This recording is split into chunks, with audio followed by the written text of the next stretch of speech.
All right, let's now bring in Dr. Vera Michlin-Shapir, who is a Russia-Ukraine affairs expert. Doctor, thank you very much for joining us this evening. Firstly, I want to ask you, where does the situation stand at this very hour?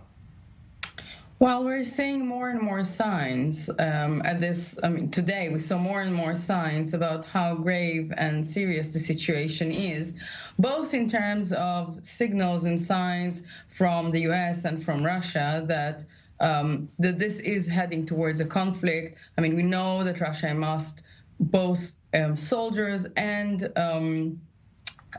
systems, military systems onto the border. Now we hear that NATO is sort of going in the same, it's been going in the same direction, obviously, not to Ukraine, but to NATO member countries. We're hearing more about possible price to Russia, trying to deter Russia through sanctions.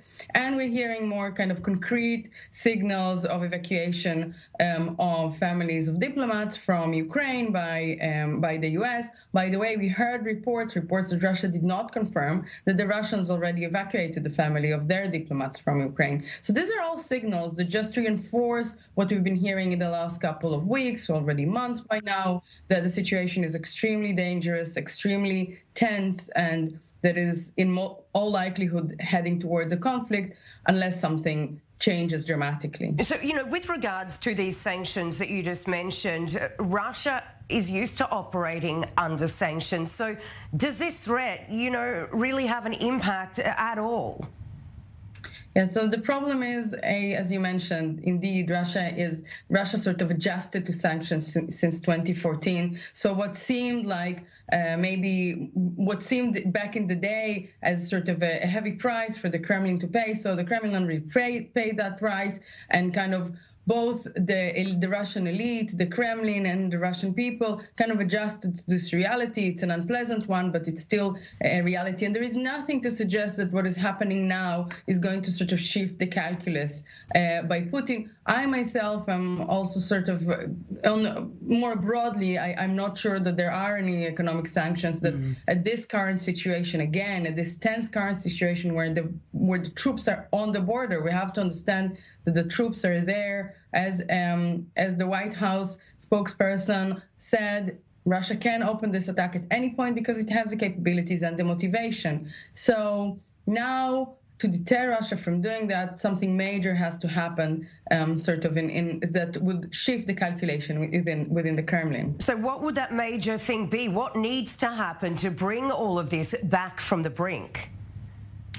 Well, you could think of sanctions that sort of put a message across to the Kremlin that Russia would truly be financially isolated, that it would truly sort of cut Russia from the financial system at a major cost to Western countries, we have to understand. And this is something that not only we're not hearing about, we also hear to the contrary, that within the EU, for instance, certain actors are sort of wobbly. They don't want to take this act. They think that it may be extreme, that it may actually push Russia towards a conflict. So this kind of very strong actions, that is still there is a question mark if they can work, these very strong sanctions, they're not really on the table. Now, the other thing, obviously, would be sort of to raise the price of confronting Ukraine. If you say that confronting Ukraine basically would mean bringing on certain response from certain sort of response by force from the West. This is also off the agenda. So you don't really have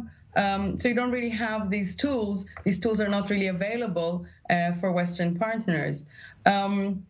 And that sort of leaves the diplomatic route. But the problem is that the Russians were putting on the table such high price tag for avoiding conflict that at this point, again, no Western partner will be willing to sign these demands from the Russian side. So that's why we're saying that the situation is sort of sliding towards a conflict, because all these things that can change, that can bring back from brinkmanship, they're all very costly.